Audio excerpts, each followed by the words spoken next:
Meyvəni ya yeməkdən 45 dəqiqə əvvəl yeməlisən, ya 2 saat sonra yeməlisən. Nə qədər riayət edə biliriksə, xurmanın içidir.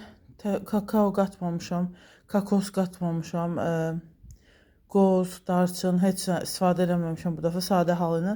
Meyvələri də qarışdırmamaqda fayda var.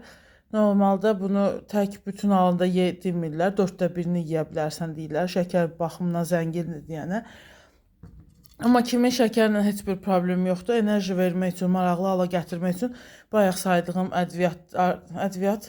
bayaq saydığım ingrediyentləri qatıb, maraqlı hala gətirib, daha dadlı desert halında da yemək mümkündür.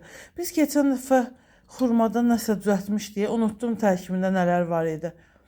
Elə deyəsən saydıqlarım idi, kokosdan başqa. 2 hissəli desert idi. Mən birinci hissəsi, rahat hissəsini eləmişdim, çox dadlı olur.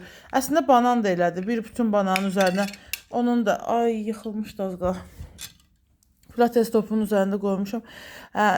Bayaq saydığım şeylər banana da qatında çox maraqlı desert alınır. Nəinki meyvəni tək başına yemək daha şey olur da, adi gəlir adama. Amma belə xüsusi desert, tort ürəyi istəyəndə həmin bu baş allatmaqlıq, təbii şəkər deyə adlandırılan meyvənin üzərinə müəyyən şeylər qatıb yemək hər halda tortdan daha maraqlı adama. Amma yəni meyvədə də təbii şəkər olmadığını deyirlər.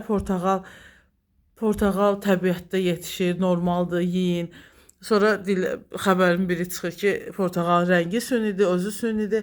Keçən dəfə elə bu arıqlama mövzularından yola çıxaraq deyirəm ki, kimsə dedi ki, portağal təbiətdə yetişmir ki, onu da insan yetişdirir və onun heç bir tortdan falan fərqi yoxdur da, belə loru mənada baş salsa.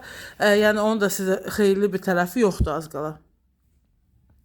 Normalda demirlər ət pişirin, yeyin, amma təbiətin bizə verdiyi bir şeyləri yeyin, amma insan yaradan şeyləri yemin. Tortu da insan yığır da, hər halda kremi də biz düzəldirik falan. Onlar amma elə şeylər var da, elə adamlar var ki, hər şeyi organik sevir, özü yetişdirir, özü eləyir. Hər şeyi öz əlindən çıxmayan heç nəyi yemir də. Özü də bacarıqlıdır, hər şeyi alır, düzəldir, yaradır. Yeyir, bilir nə yediyini, içində nə qatır, nə inir. Hansı orqanizmdə qidalar bədəninə necə təsir edir, hər şey bilir.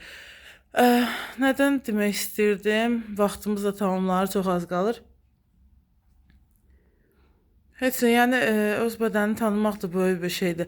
Onu da hər kəs bacarmır və iradəsinə, nəfsinə hakim olmağı tək qida mənasında yox, hər şey barəsində.